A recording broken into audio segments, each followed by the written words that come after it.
계속해서 우리 교회론에 대한 이야기를 좀 하겠습니다. 우리 지난주에 성령의 권능으로 세워진 교회에 대해서 말씀을 드렸습니다. 이 권능은 위로부터 임하시는 성령의 역사인데, 주님의 말씀을 붙잡고 간절히 기도하며 기다릴 때, 그때 하나님께서 우리에게 부어주신다, 이렇게 약속하셨지요. 자, 오순절 성령 강림 후에 이 땅에 교회가 세워졌어요. 교회의 태동일이 그때입니다. 그때 초대 교회를 우리가 천국과 같은 걸 맛보는 그런 교회였습니다. 오늘날 이와 같은 교회를 볼 수 있을까요? 우리의 이상과 좀 달리 현실은 그렇지 못한 예들도 많이 있습니다. 교회에서 싸움이 일어나고 사랑으로 품어주기는커녕 오히려 상처만 주는 일들도 많이 있어요. 왜 이런 일들이 일어나는 것일까? 그것은요, 마귀가 이 땅의 교회가 교회되지 못하도록 그렇게 공격하기 때문이에요. 유럽 코스타에서 만났던 노진준 목사님이라는 분이 계시는데요, 이분이 이런 우화 같은 이야기를 설교 가운데 하셨습니다. 어느 청년이 은혜를 받고 이제 심령이 뜨거워진 거예요. 그래서 내가 이 땅의 마귀들을 다 멸하는데 쓰임받는 투사가 돼야 되겠다. 자, 이렇게 작정을 하고 한쪽에 성경책을 끼고 십자가 목걸이를 걸고, 그리고 이제 사단이 역사할 만한 곳을 찾아 나서기 시작합니다. 술집에 가봅니다. 도박장에 가봅니다. 사창가를 찾아갑니다. 그리고 사탄아 나오너라. 그런데 그곳에서 사탄이 나오지 않는 거예요. 허탕만 치고 돌아와 지친 마음으로 교회에 와서 기도하려고 가보니까 이 마귀가 잔뜩 교회 지붕에 달라붙어 있는 겁니다. 그래서 이 청년이, 이 마귀들아, 왜 술집, 도박장, 사창가에 있지 않고 여기 교회에 들러붙어 있느냐? 그랬더니 그 대장격처럼 되어 보이는 마귀가 빈정대면서 말하는 겁니다. 이미 내 수중에 들어와 있는 곳에 뭐하러 간단 말이냐? 우리의 진짜 목표는 바로 여기 교회다. 여기만 무너지면 다 끝나는 거 아니냐? 으하하. 이렇게 반응을 했다는 거예요. 역설적이게도 이 사단의 공격 목표가 교회, 그리고 성도, 그리고 우리의 마음이라는 겁니다. 성도가 예수님을 바로 믿으면 교회는 반드시 천국 같은 교회가 됩니다. 만약 교회가 천국 같지 않다면 이유는 단 하나예요. 예수님을 바로 믿지 못하고 있기 때문입니다. 믿는 사람들조차도 세상 사람들이 하는 말을 막 함부로 가지고 와서 교회를 비판하는 일이 있는데, 이거 아주 주의해야 됩니다. 교회는요, 예수님의 핏값을 지불하고 이 땅에 하나님께서 세워주신 거룩한 공동체입니다. 이 사실에 여러분 다 동의가 되시죠? 하나님이 세우신 거룩한 공동체예요. 그런데 주님의 몸인 이 교회를 우리가 함부로 폄하하고 함부로 평가절하하고 그래서는 안 된다는 얘기죠. 내가 판단자가 되어서 주님의 몸을 해치고 상하게 하는 말과 행동을 해서는 안 됩니다. 지금 이 땅의 교회는요, 예수님이 친히 주인이 되셔서 천국 같은 교회를 세워주실 줄 믿고 그 믿음으로 따르는 성도들이 이 땅에 필요한 거예요. 그래서 어떤 교회가 되느냐 하는 것은요, 그 교회 사람들이 어떤 사람들인가, 그 교인들이 어떤 성도들인가, 자, 이것을 통해서 증명이 되는 겁니다. 그래서 교회가 이 땅의 소망입니다 라는 제목의 책을 저희 만날교회 김병삼 목사님이 쓰셨는데, 이와 유사한 제목의 책들이 몇 권 더 있어요. 이제 그들이 이런 제목으로 책을 내시는 이유가 그냥 그렇게 됐으면 좋겠다, 그렇게 믿고 싶은 것, 그게 아니고요, 이게 사실이기 때문이에요.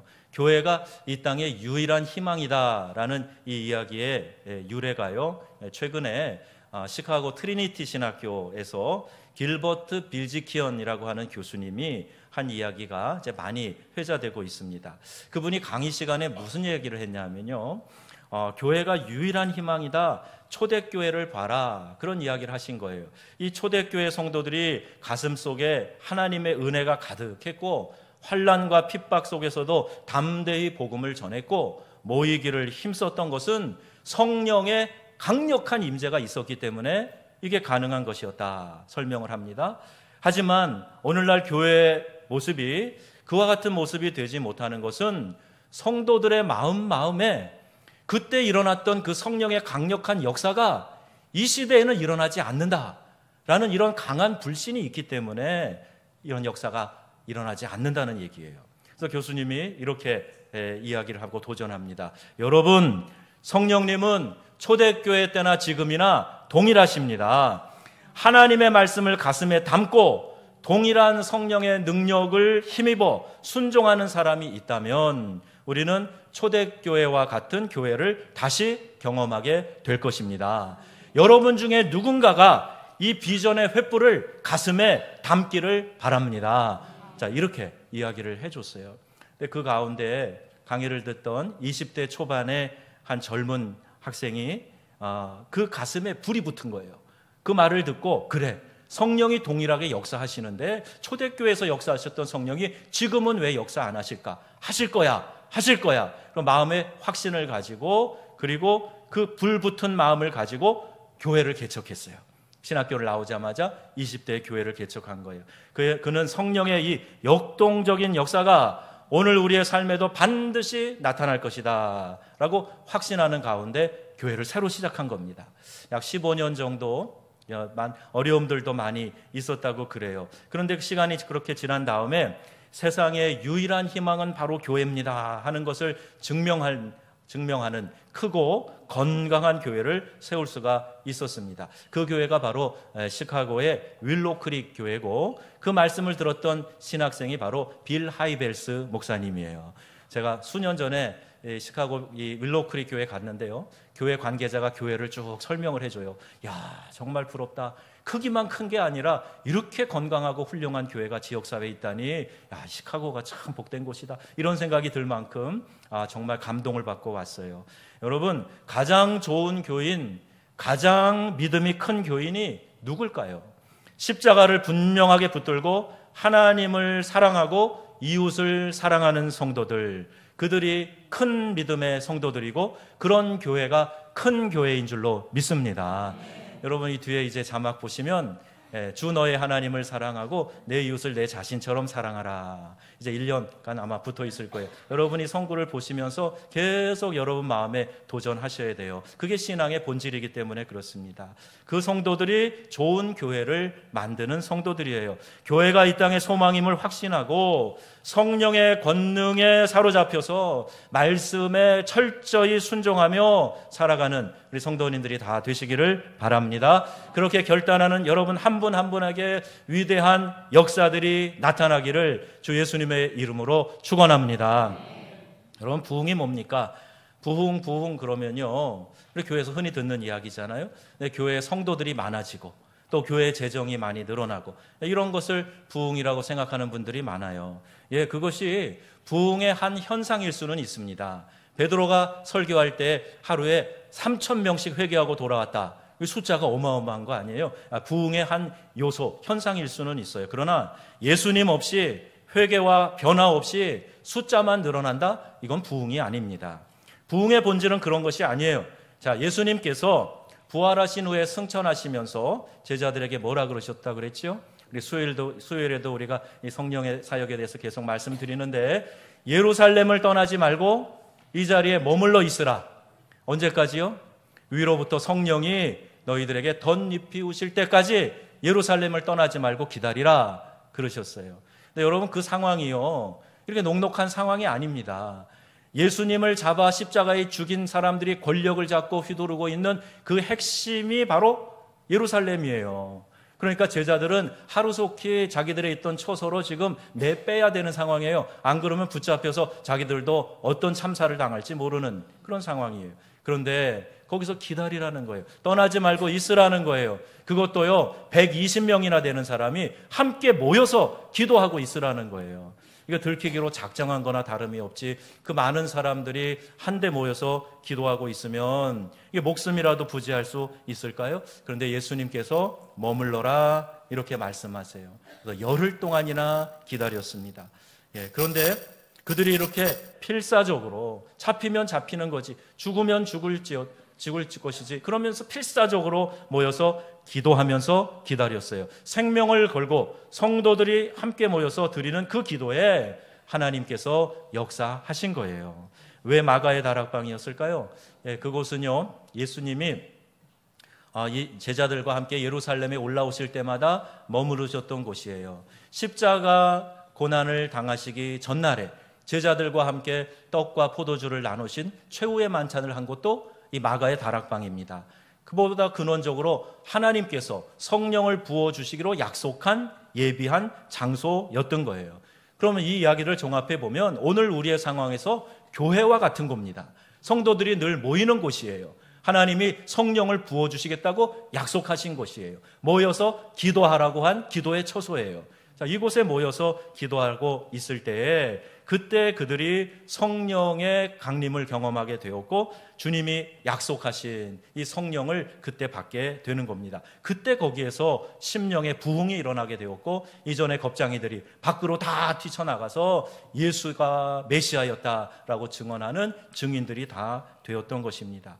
여러분, 예루살렘에 같이 머물러 있었어도 그들이 이사야의 표현대로 말하자면은 그들이 함께 모여서 기도하지 않았을 때 그들은요 마당만 밟는 그런 사람이었어요. 성령을 그들이 경험하지 못했습니다. 주님이요 이렇게 말씀하실 때, 기도하라고 하실 때 우리가 섣불리 무엇인가를 하려 하지 말고 기도해야 됩니다. 너희는 기다려라. 그러면 기다리고 있어야 되는 거예요. 언제까지? 성령이 우리에게 임하셔서 성령이 우리를 인도하실 때까지 기다리라고 말씀하시는 거예요. 기도 중에 깨닫는 부분이 있으면 순종하는 것이 매우 중요합니다.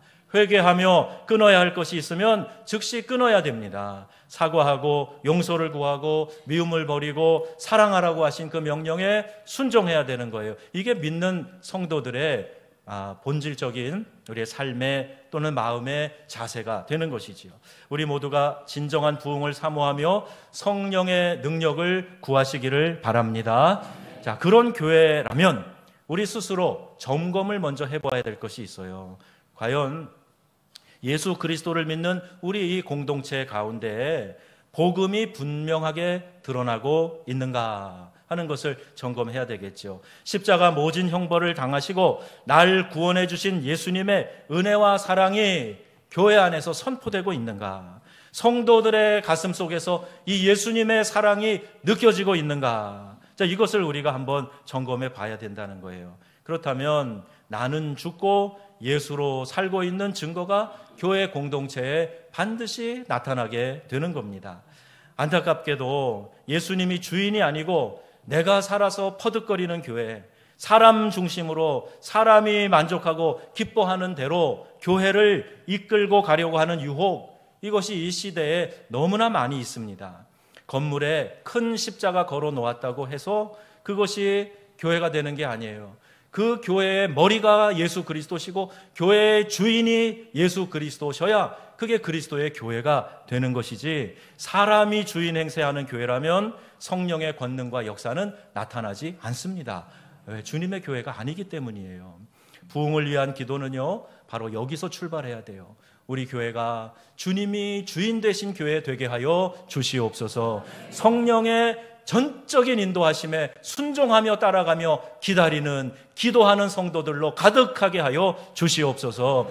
이것이 우리의 기도가 되어야 된다는 거예요. 자신의 생각과 주장, 판단과 계획이 예수 그리스도의 십자가에서 죽어야 참된 기도를 할 수 있다는 겁니다. 자기의 영광을 또 유익을 구하는 것이 아니라 하나님의 의와 그분의 나라에 대한 간절함이 있는 교회가 진정으로 기도하는 교회고 진정으로 부흥하는 교회인 줄로 믿습니다.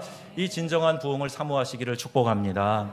남들이 뭐라고 비웃고 떠들어도 우리는 죽었습니다. 어떻게 해야 할지 도무지 모르겠으니 주님 인도해 주세요 라고 솔직하게 고백하고 순종하는 공동체가 우리 안에 거하시는 성령님의 강력한 임재, 이것을 경험할 수 있게 되는 것이지요.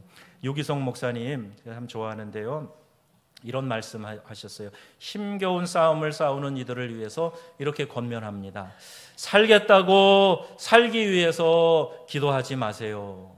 살려주세요. 그런 기도하지 말라는 거예요. 죽기를 위해서 기도하십시오. 성령님이 우리를 그 십자가 죽음에서 통과하게 해 주십니다. 여러분 아멘이십니까? 아멘. 저도 아멘 했어요. 예, 맞습니다. 주님 십자가 앞에서 철저히 죽게 하여 주시옵소서. 사도 바울이 고백한 것처럼요, 내가 그리스도와 함께 십자가에 못 박혔나니 그런즉 이제는 내가 산 것이 아니요 내 안에 그리스도께서 사신 것이라.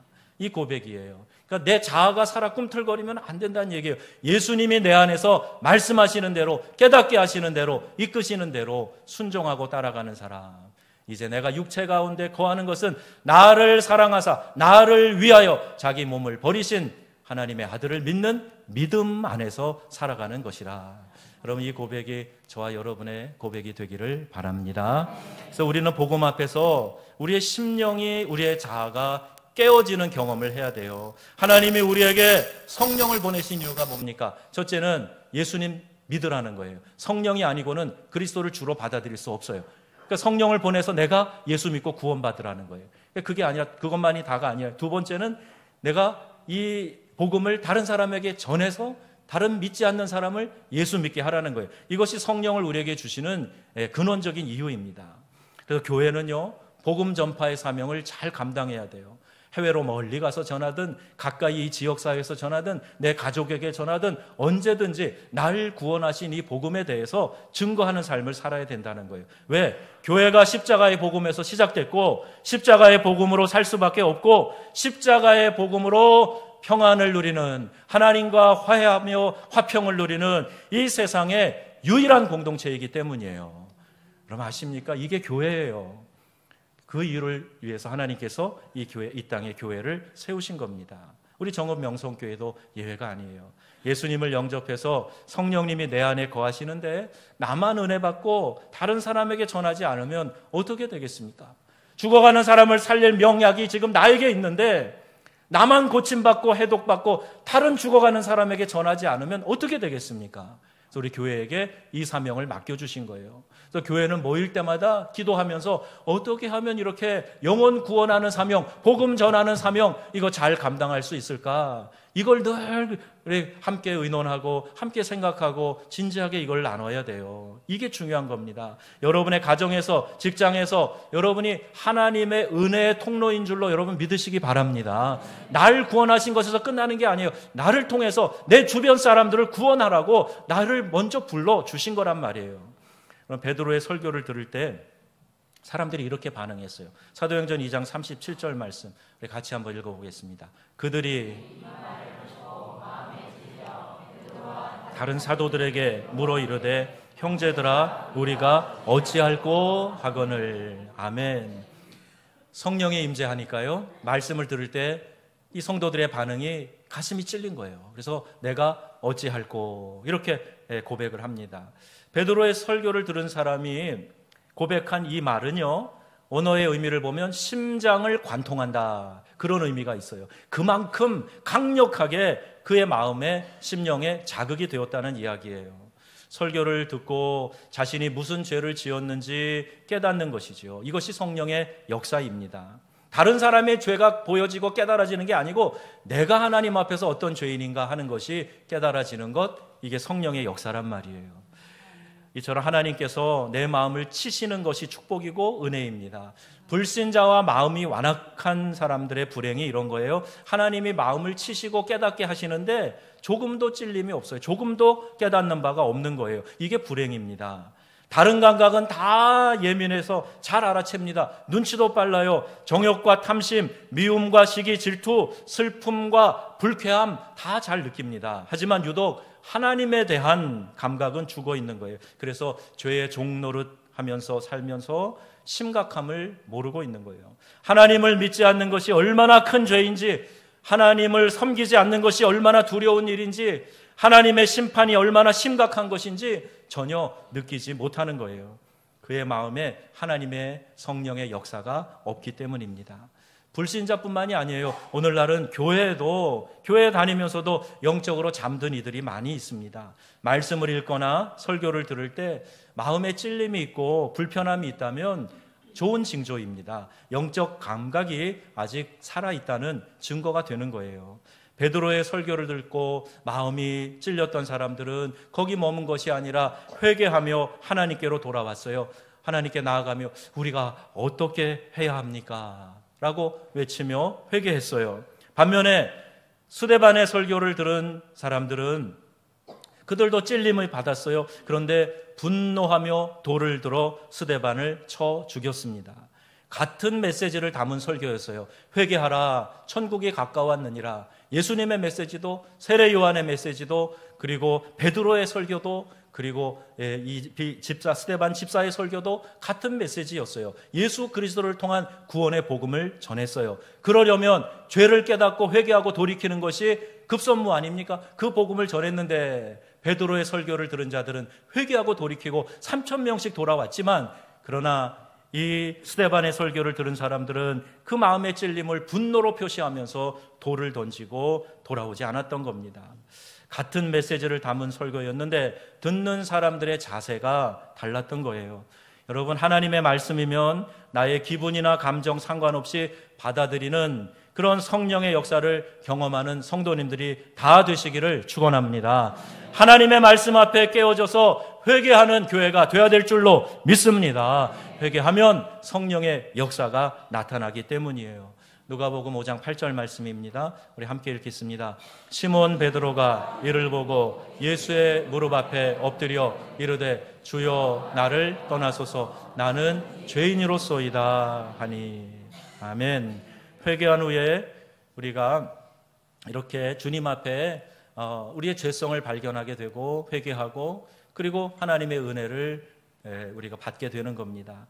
회개 없이 부흥 없어요. 우리의 마음에 돌이킴이 먼저 있어야 하나님의 이끄심을 경험하게 되는 겁니다. 그리고 회개한 후에 각각 예수의 이름으로 세례를 받으라 그랬습니다. 오늘 세례의 의미를 우리가 한번 더 점검해 봐야 될 것 같아요. 사도행전 2장 38절 말씀인데요. 함께 보겠습니다. 베드로가 이르되 너희가 회개하여 각각 예수 그리스도의 이름으로 세례를 받고 죄사함을 받으라. 그리하면 성령의 선물을 받으리니. 아멘. 회개하고 나서 그 다음에 하나님 앞에 예수 그리스도의 이름으로 세례를 받아라. 그러면 죄사함, 성령의 선물 받게 된다. 이렇게 말씀하고 있지요. 여러분, 세례 받으신 분들이 많이 계실 거예요. 세례 문답 교육을 할 때도 여러분 다 공부하시고 그렇게 고백하셨어요. 내가 주님 앞에서 이제 내 자아가 죽고 예수의 십자가 그것을 붙들고 주님이 나의 주인 되셔서 주님 따르며 살겠습니다. 자, 이렇게 고백을 다 한 거죠. 세례는요, 결혼식과 같다 이렇게 비유를 해요. 결혼하지 않고도 동거하며 같이 살 수 있어요. 그런데 결혼식이 왜 중요합니까? 여러 사람들 앞에서 또 서로 배우자들끼리 자신들의 의지를 나누고 공포하는 거예요. 그래 중요한 거예요. 우리가 세례 받는 것도 마찬가지죠. 근데 만약 결혼을 앞둔 사람이 우리 아직 부족함이 많으니 나중에 남편다운 남편, 아내다운 아내 되었을 때 결혼식 올리자. 그러면 여러분, 참 막연한 얘기 아니겠습니까? 신중한 것처럼 보이지만 아니, 이건 무책임한 거예요. 세례 받는 것도 마찬가지입니다. 내가 예수 그리스도와 정혼하는 것처럼 그리스도를 신랑으로 맞이해서 나의 주인으로 모시고 살겠습니다 하는 그런 믿음의 서약, 믿음의 결단하는 겁니다. 부족해도 잘 하기를 노력하고 서약하는 것이 결혼인 것처럼 우리의 믿음 생활도 그렇게 만들어져 가는 거예요. 세워져 가는 거예요. 완성된 사람 아무도 없습니다. 지금 계속해서 공사장 같아요. 만들어져 가는 중이기 때문에 좀 어지러져 있는 것도 있고 아직까지 미성숙한 것도 있어요. 그래서 서로가 서로를 용납하면서 그리스도의 몸을 세워가는 겁니다. 자, 이것이 세례의 첫 번째 의미라면 세례의 또 다른 의미가 장례식이라 그래요. 결혼식뿐만 아니라 장례식의 의미도 있다는 거예요. 예수와 함께 죽고 예수와 함께 다시 살아나는 거예요. 그러니까 장례식의 의미, 주님과 함께 죽는 그 죽음을 통과하는 의미가 세례에 있다는 거예요.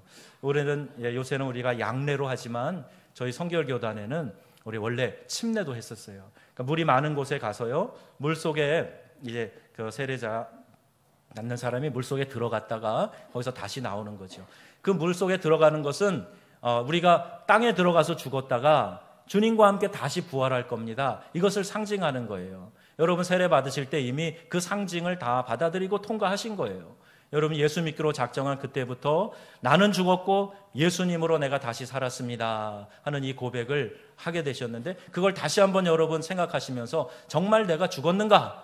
내가 그리스도의 십자가 아래서 죽었는가? 내 정과 욕심, 내 자아가 못 박혔는가? 아니면 여전히 살아서 꿈틀거리고 있는가? 이걸 우리가 점검해 봐야 된다는 겁니다. 로마서 6장 4절 말씀 우리 같이 보겠습니다. 그러므로 우리가 그의 죽으심과 합하여 세례를 받음으로 그와 함께 장사되었나니 이는 아버지의 영광으로 말미암아 그리스도를 죽은 자 가운데서 살리심과 같이 우리로 또한 새 생명 가운데 행하게 하려 함이라. 아멘.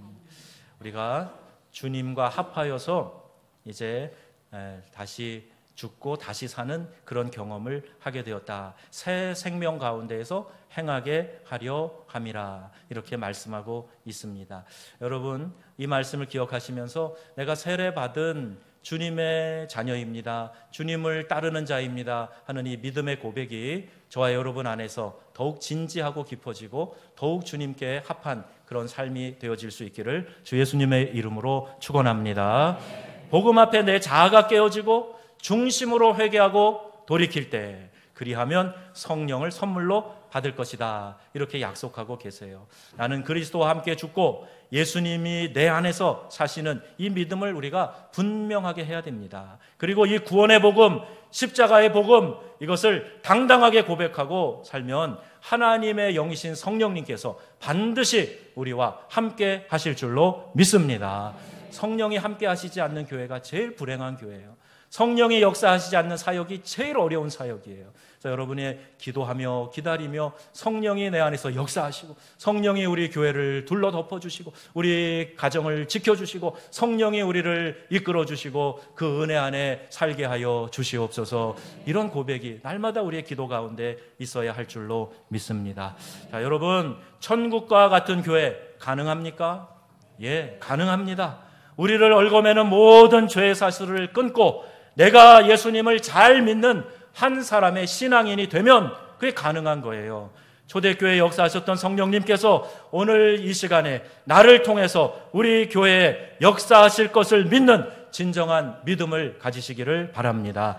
그러려면 내가 먼저 복음 앞에서 깨어져야 돼요. 내 자아가 깨어져야 됩니다. 내 계획이, 내가 주장하는 것이, 내 고집이, 내 정력이, 내 불타는 내 안에 욕망이 다 주님 앞에서, 십자가 앞에서 깨어지는 경험이 있어야 됩니다. 그리고 우리는 이렇게 고백해야 합니다.